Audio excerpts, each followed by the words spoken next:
Monsieur César, vous avez la parole. Merci. Le 13 septembre 2017, le mouvement sportif et ses millions de bénévoles accueillis avec beaucoup d'espoir la décision du CIO de confier l'organisation des Jeux Olympiques et Paralympiques de 2024 à Paris. Une formidable opportunité pour développer la pratique sportive dans notre pays, qui logiquement aurait dû être accompagnée de moyens supplémentaires pour les acteurs du monde sportif amateur.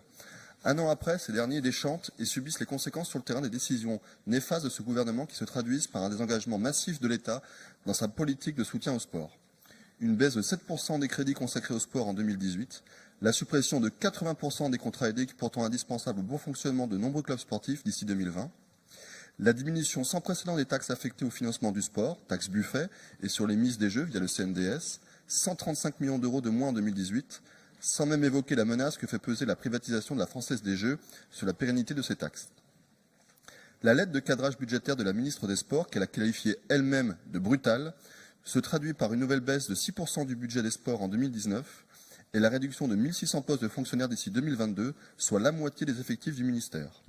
Le flou demeure aussi sur l'avenir et le statut des conseillers techniques et sportifs qui sont au cœur du modèle sportif français qui va des clubs formateurs à la base et à la très haute performance de nos champions.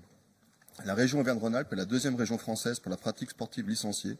C'est une véritable richesse pour notre territoire. Aujourd'hui, et face à ces arbitrages budgétaires, de nombreux clubs et fédérations font face à de grandes difficultés budgétaires. Une fois de plus, ce sont les familles qui seront mises à contribution par l'augmentation du prix des licences sportives, éloignant un peu plus les plus faibles de ces structures de socialisation.